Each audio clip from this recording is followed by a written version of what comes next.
My sister took all the hot water every morning and said, "You should wake up earlier." So I set my alarm for 4 a.m. one day and used up the entire tank. She had to go to school without a shower. My sister Alara has always been, let's say, high maintenance. I don't mean that in the way some people joke about. I mean she was the kind of person who treated every single aspect of life like it was designed just for her. If there was one slice of cake left, it was hers. If there was one last seat on the couch, she'd claim it. And for years, I just let her.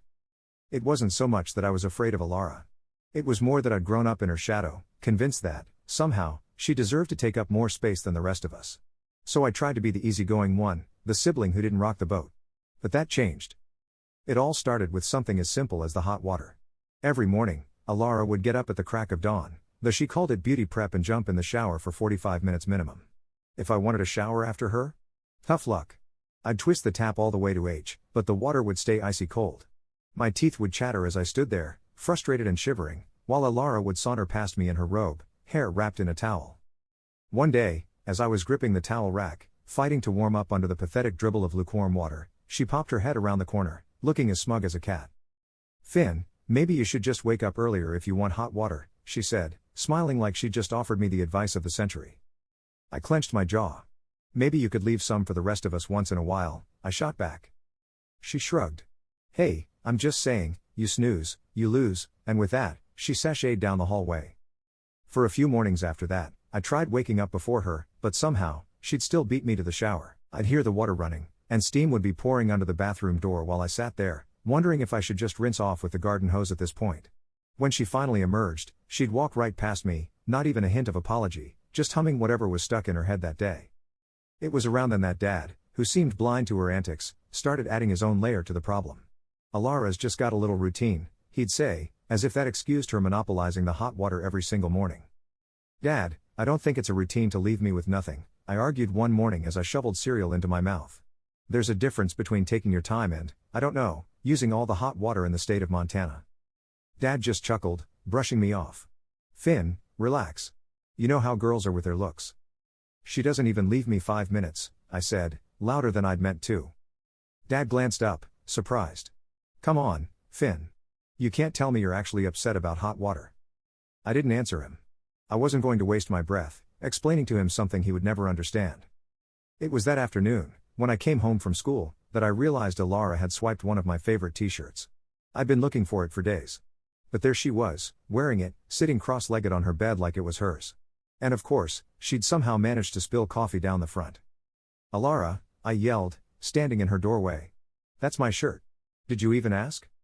She gave me this slow, calculated look, barely even lifting her head. "It's just a shirt, Finn," she said, drawing out my name like I was being ridiculous.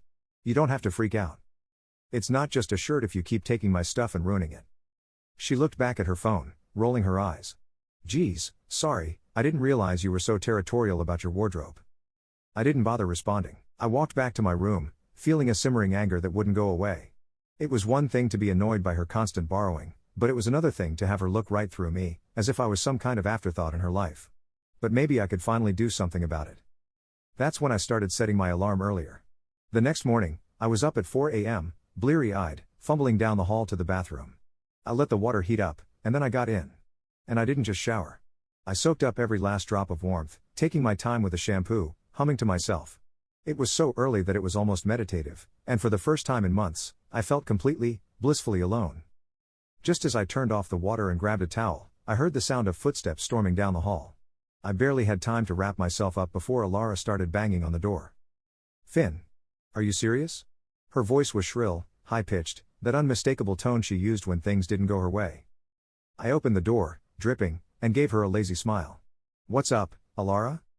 Her face was flushed, her hair in a mess of bedhead, and she looked as if she could throttle me right there. "You took all the hot water." "Oh, maybe you should have woken up earlier," I said, parroting her words back to her. Her mouth opened and closed, stunned. She looked down the hall, then back at me, incredulous. "Dad!" she screamed, her voice echoing off the walls. "Dad, Finn's hogging the shower." Dad came around the corner, looking groggy and confused. "What's going on?" he mumbled, scratching his head. "He took all the hot water. On purpose," she spat, glaring daggers at me. Dad looked at me, eyebrows raised, as if waiting for an explanation. I shrugged, playing it cool. I just needed a shower, Dad. Didn't know there was a time limit. Dad sighed, looking from me to Alara and back again, and just muttered, "Can you two sort this out yourselves? I've got enough to deal with at work," before wandering off. Alara's jaw tightened. She watched Dad walk away, then turned back to me, her voice low and furious. "You're doing this on purpose. You think you're clever?" I just shrugged again. "It's just a shower, Alara. No need to freak out." She stormed off, muttering under her breath, and slammed her bedroom door. But I knew I'd gotten to her. For once, I'd thrown her off her perfect little pedestal, and I had to admit, it felt pretty damn good. After that, it became a bit of a routine. I'd wake up at random times, hitting the shower long before she could. Sometimes I'd leave her with just enough hot water to be lukewarm, just to keep her guessing. Other days, I'd use up the entire tank. It wasn't the most graceful revenge, but it worked. She'd stomp around, grumbling, sometimes giving me that look like she was ready to tear me apart. One morning, as I walked past her to the kitchen, she grabbed my arm, stopping me. "Finn, this is seriously childish," she snapped, her nails digging into my skin. "Childish?" I said, raising an eyebrow. "Coming from the person who's been taking my clothes and stealing all the hot water for years?" She crossed her arms, looking unimpressed. "Oh, get over it. It's just a little water." "Then why does it bother you so much?" I asked, keeping my tone as calm as I could. She stared at me for a long moment, her eyes narrowing. "Fine. If you want to play games, I can play too." I smirked. "Game on, Alara." And that's how the war started. She retaliated in every petty way she could think of. I'd wake up to find my shoes missing, stuffed under her bed or hidden in the pantry. She'd move my school books, accidentally use my homework as a coaster, and leave my headphones tangled beyond repair. It was like she'd found a way to make every part of my daily routine just a little more inconvenient, and each time I confronted her, she'd just smile, shrug, and say, "Oops." The tension was building up, and I knew that at some point, one of us would have to give.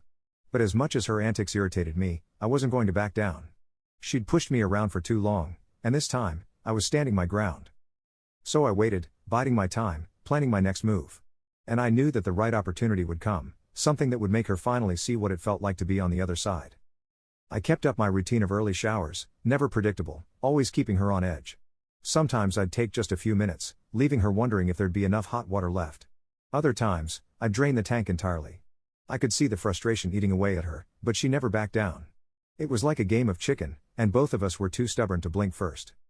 And then I saw my golden opportunity. Alara's pride and joy, her new blue sedan, was everything to her. Dad had gifted it to her for graduation, and she treated it like royalty. She washed it every Saturday morning without fail, using some fancy wax she'd ordered online. She even had a special chamois cloth she kept in a Ziploc bag so it wouldn't get dusty. That car was her identity, her symbol of independence. I realized that if I wanted to make a real point, I needed to go after something that mattered to her as much as that car. So I waited for my chance. Finally, one Saturday morning, she parked her car in the driveway and went inside, probably to grab her wash bucket and chamois. I grabbed her keys off the kitchen counter and walked right out the back door, so calm that it almost felt unreal. I drove her car halfway across town and parked it behind a row of old storage units, where I knew it wouldn't be found easily. Then I walked back, tossed her keys back on the counter, and settled into the living room, pretending to scroll through my phone like nothing had happened. 10 minutes later, she came flying out of the house, bucket in hand, eyes wide and wild. "Where's my car?" she shrieked, looking around as if it might suddenly reappear if she glared hard enough. I barely glanced up. "No idea," I said, smirking. "Finn." She stomped over, her voice pitching up. "This isn't funny. Where is it?" "I didn't touch your precious car, Alara," I said, keeping my tone innocent. "Maybe you misplaced it?" Her face turned red, a mix of panic and rage. "You know what? I bet you took it," she snapped, voice trembling. "I swear, if you did anything to it." "Relax," I said, holding up my hands. "Maybe it's just around. You should look around before you jump to conclusions." She stormed off, muttering to herself, searching up and down the street, peeking around corners as if she might find it hidden behind a tree. She was so frantic, so visibly thrown off, that I almost felt bad. Almost.